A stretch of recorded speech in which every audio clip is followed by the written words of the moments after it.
Salve pessoal, tudo bem? Davi Vega com vocês novamente. Bom, hoje eu quero dar continuidade aqui aos comentários que eu venho fazendo de livros diversos, né? Principalmente os clássicos universais. E hoje eu quero trazer um clássico brasileiro, né? Talvez o livro mais importante para a sociologia no Brasil, seguindo aquela linha do Casagrande Senzala, dos grandes clássicos escritos sobre esse campo da sociologia e da antropologia, que é muito tênue, né? Estão quase praticamente juntas esses dois campos do conhecimento, que é o livro Os Sertões, do Euclides da Cunha, né? É um livro que foi lançado em 1902, onde ele faz um trabalho jornalístico, mas também sociológico brilhante, que é um dos trabalhos mais importantes para a sociologia brasileira, né?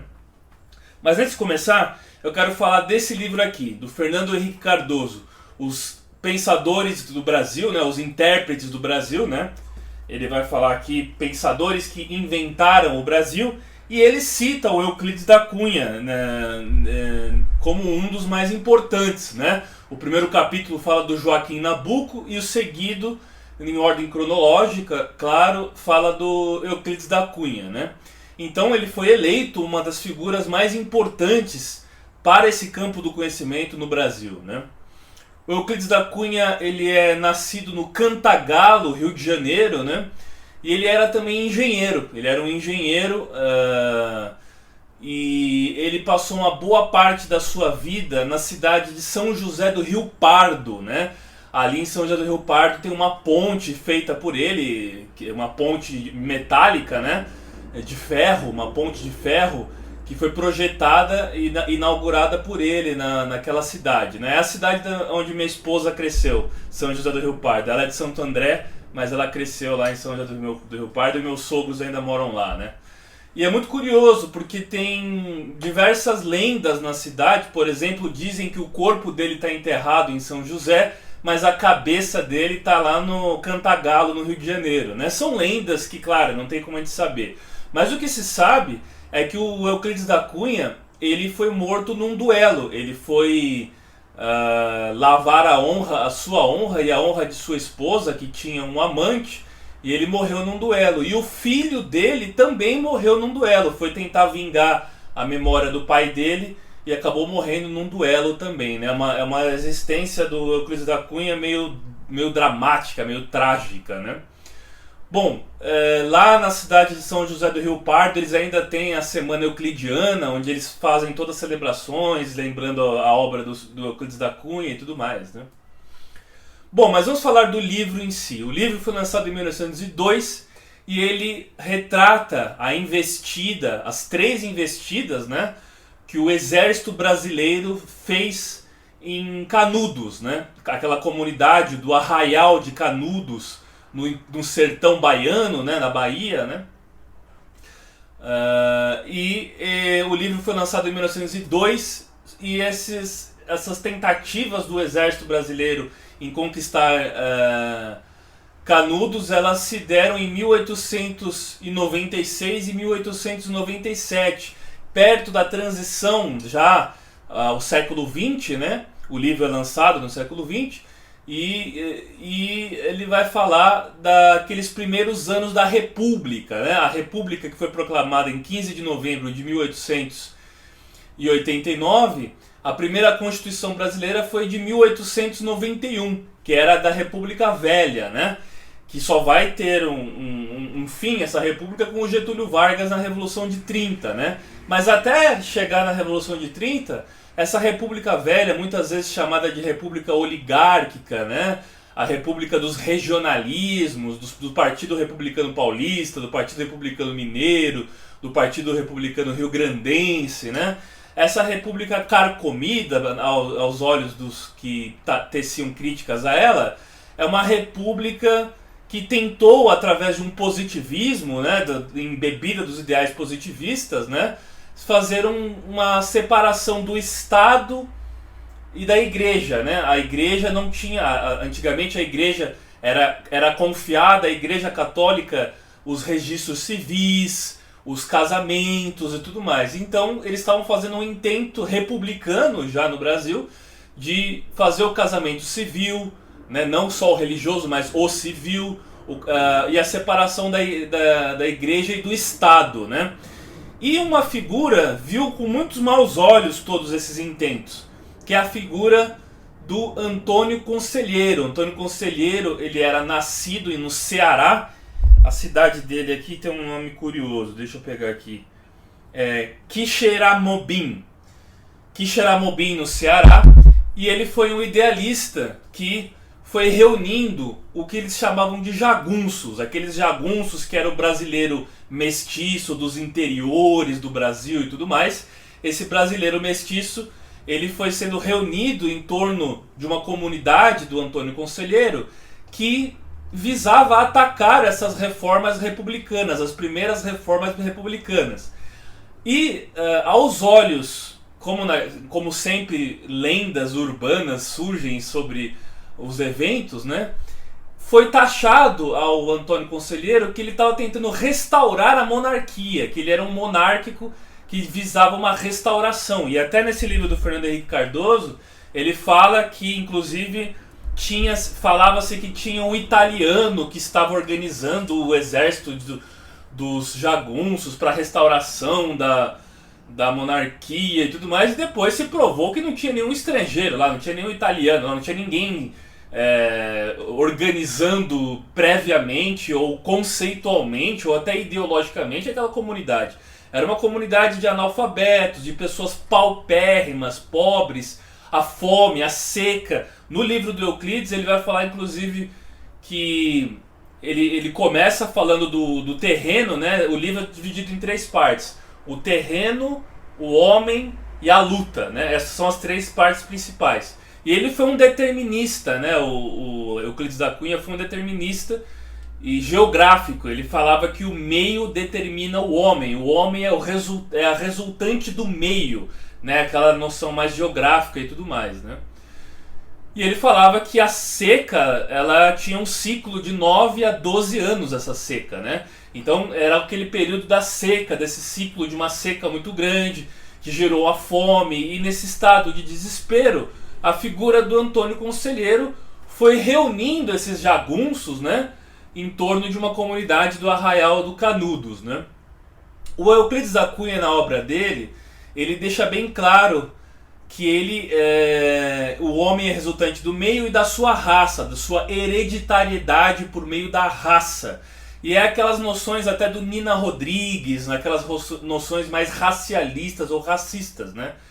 Isso vai ser depois, anos depois, em 1933, com o lançamento do Casa Grande Senzala, esse mito vai ser derrubado, porque a ideologia das 3 raças, a portuguesa branca, a indígena e a negra africana, a ideia da mestiçagem como algo bom, a mestiçagem como uma coisa positiva, ela vai surgir. Mas nessa época aí, do início do século XX, você tinha figuras até como Monteiro Lobato, como tantos outros escritores, além do Nina Rodrigues também, né, que tinha essa ideia, essa visão higienista e eugênica, de certa forma, eugênica, né, racialista, onde tinha um grande preconceito ao brasileiro dos interiores, que era o brasileiro mestiço, né?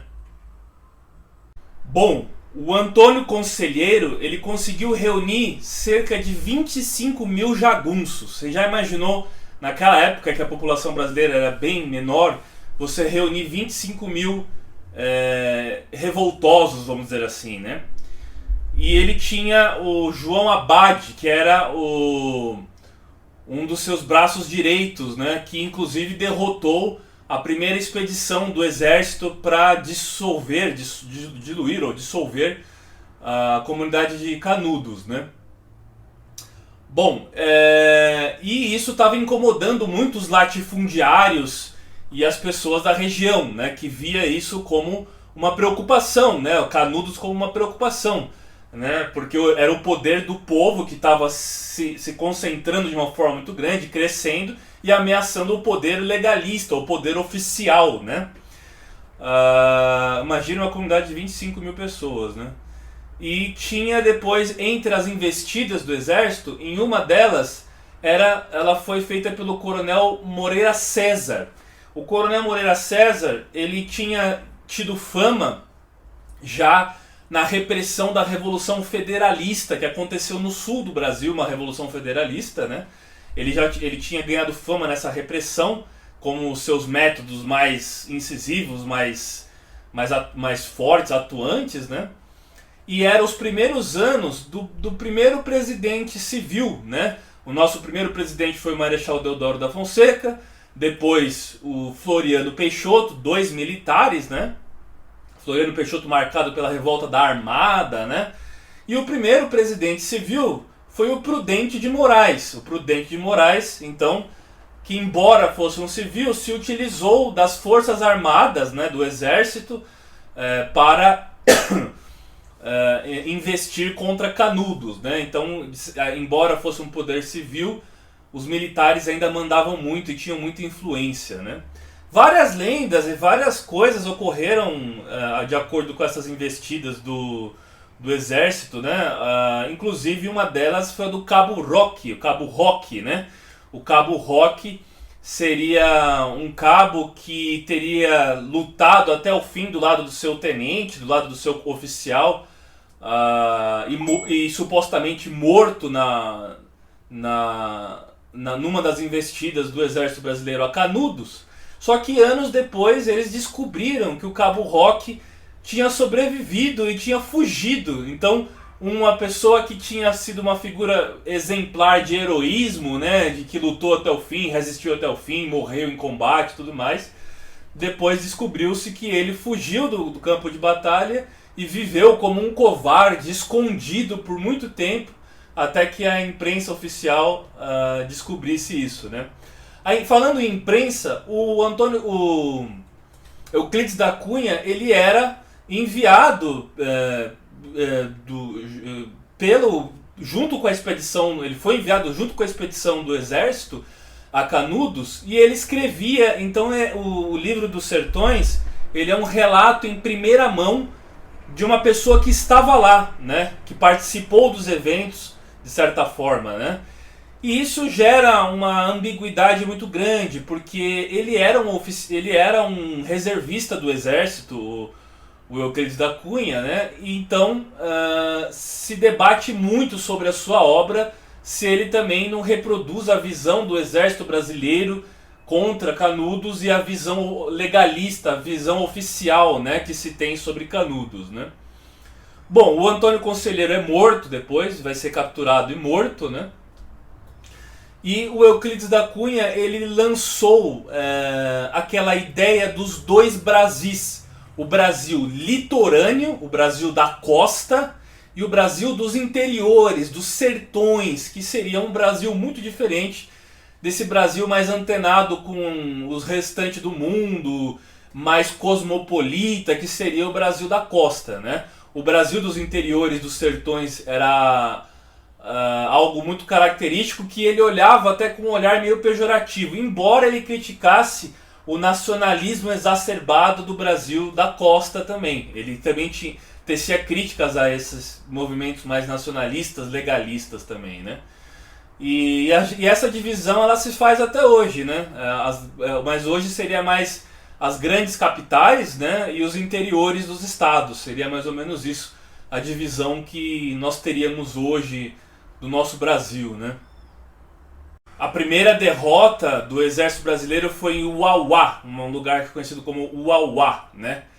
E ela foi muito simbolizada, inclusive, naquele filme que virou o episódio de Canudos. Tem um filme, acho que é do Sérgio Rezende, se eu não me engano, né? De 1997, um filme brasileiro muito interessante que retrata a Guerra de Canudos, né? O filme chama Canudos. E o livro, ele é um livro pré-modernista, né? Na época do pré-modernismo, inclusive do Lima Barreto, né? Na literatura, né? Que já era um romance de vanguarda, parecido com o que vai desaguar depois no modernismo, nos anos 20, né? Principalmente com a Semana de Arte Moderna de 22. Esse livro aqui, ele tem características pré-modernistas, né? E, enfim, eu recomendo veemente, se vocês querem entender um pouco mais sobre, não só sobre o episódio de Canudos, mas até um registro da sociologia brasileira, né? Feita pelo olhar de um jornalista e de um engenheiro que foi o Euclides da Cunha, né? Bom, oficialmente se reconhece que ele está no Rio de Janeiro, que ele morreu foi morto, né, no Rio de Janeiro, né? Mas a cidade de São José do Rio Pardo, aqui no interior de São Paulo, ela ainda carrega uma herança muito grande da passagem do Euclides da Cunha por essa cidade, né? Então aqui fica a minha dica, foi só um breve comentário, recomendo veemente Os Sertões, para a gente entender o Brasil profundo, o Brasil dos sertões, o Brasil onde aqueles jagunços do Arraial de Canudos e os seus filhos depois do cangaço, depois Lampião vai surgir também na região de Pernambuco e tudo mais, são resistentes, né? É a resistência do povo humilde, analfabeto, do povo paupérrimo, do povo que é assolado pela fome, pela desnutrição. É uma resposta, é uma resistência desse povo contra um Brasil que, mesmo após a libertação dos escravos, o fim da escravidão, não se preocupou na inclusão dessa faixa da população e dos mestiços principalmente na sociedade de classes e nos privilégios, não digo privilégios, mas pelo menos o acesso à cidadania e a verdadeira justiça social, né? Muito obrigado, grande abraço, curta, se inscreva, compartilhe. Valeu, obrigado.